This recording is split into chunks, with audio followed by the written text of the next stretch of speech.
Le sport à l'honneur comme tous les jeudis matins à 8h35 avec Baptiste pour votre chronique hors-jeu. Bonjour Baptiste, merci d'être avec nous. Comme tous les jeudis matins avec toi, on parle Coupe du Monde. Et bah oui, c'est l'année de la Coupe du Monde les amis, bien évidemment. Alors autant revenir sur les grands moments qui ont marqué cette compétition, notamment cette finale en 1974. La meilleure équipe du monde a été battue par la RFA, un match incroyable que l'on va revivre avec toi Baptiste ce matin. Bonjour. Dans 147 Dodo, c'est le début de la Coupe du Monde de football et chaque jeudi, je vous raconte un moment qui a marqué l'histoire du mondial. On remonte une nouvelle fois le temps en 1974, cette fois-ci à Munich. L'Olympia Stadion, architecture futuriste, posée comme un vaisseau spatial de verre et d'acier sur la Bavière, accueille la finale de la Coupe du Monde, mais surtout une confrontation de style. À ma gauche, les Néerlandais ont redéfini le football par l'intermédiaire de son club phare, l'Ajax Amsterdam, triple vainqueur consécutif de la Coupe des clubs champions. Le football total n'est plus une théorie, mais un spectacle vivant, fluide, joyeusement insolent, les Hollandais volant avec leur coupe de rockers, Cruyff, Niskens, Rasenbrick, Remp, Krol, Hahn sont tous des joueurs interchangeables, mobiles, intelligents, qui pressent, permutent, attaquent et défendent comme un seul corps. L'Argentine, la Bulgarie, l'Uruguay et surtout le Brésil, tenant du titre, ont été balayés par des vagues oranges. Les Pays-Bas ne gagnent pas seulement, ils séduisent, ils dominent, ils imposent leur tempo, ils semblent en avance sur leur temps.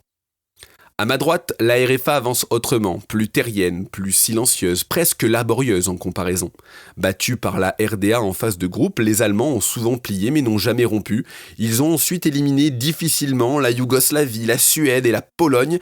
La Mannschaft ne fait pas rêver mais elle survit. Elle s'adapte, elle frappe quand il le faut. Elle a Franz Beckenbauer, le Kaiser, et Gerd Müller, le renard des surfaces. Elle a surtout l'expérience et le poids de l'histoire, celle d'un football qui gagne, même quand il doute.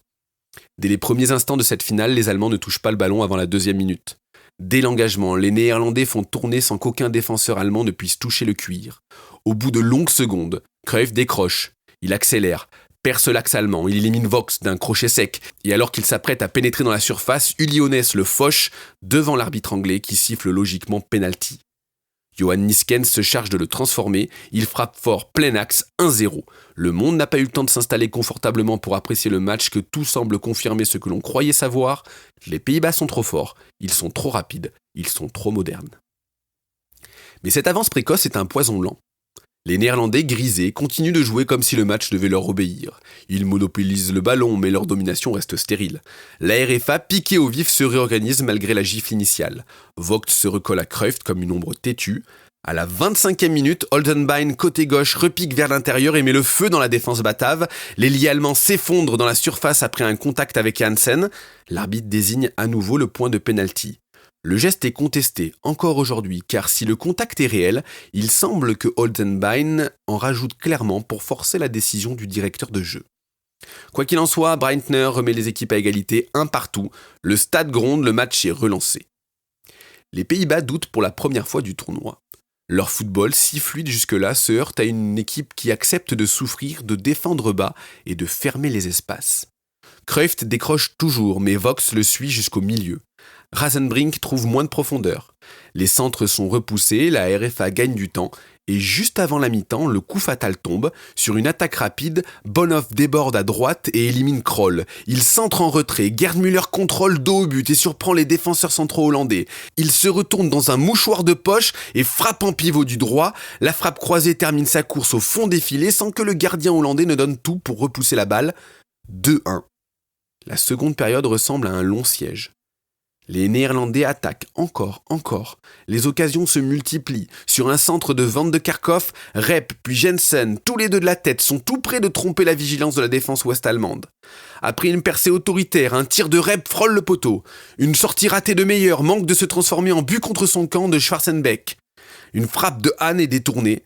Cruyff réclame, proteste, s'agace, son génie s'efface au fil des minutes, certainement déstabilisé par les révélations du journal Bild, qui montrait dans son édition de la veille de la finale l'équipe hollandaise en charmante compagnie à la piscine de l'hôtel. Plusieurs joueurs durent s'expliquer avec leur compagne légitime toute la nuit et sacrifier un sommeil nécessaire à la forme du lendemain. Le football total, qui repose sur la synchronisation parfaite et la lucidité, se fissurera sous la pression émotionnelle. Les Néerlandais jouent vite et oublient que dominer n'est pas gagné. La RFA, elle, gère. Les Allemands cassent le rythme, le match leur échappe parfois, mais le score jamais. Lorsque Jack Taylor, l'arbitre, siffle la fin du match, le monde bascule dans une forme de sidération.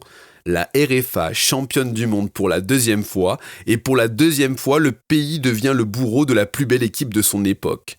Cette finale raconte aussi que le football n'est pas un concours esthétique, mais un sport cruel où l'efficacité, le contexte et l'instant priment. Cette Coupe du Monde 1974 a montré que le football, quand il était sublime, pouvait être vaincu, et lorsqu'il était pragmatique, savait être victorieux. Le football a appris que la plus grande équipe n'est pas toujours celle qui soulève la coupe, mais plutôt celle dont on parle encore 50 ans plus tard, comme d'un rêve inachevé. Merci Baptiste pour ce review, ce retour en 1974. Chronique à retrouver en podcast sur happinessradio.fr. L'appli Happiness dispose sur le Play Store et sur vos plateformes de streaming préférées. Baptiste, nouvelle rubrique demain 7h35 avec hors-jeu. Belle journée Baptiste. Et nous, dans 3 minutes, Amélie est avec vous pour Quoi de neuf l'agenda, vos événements culture dans l'Oise à Amiens. C'est après ça.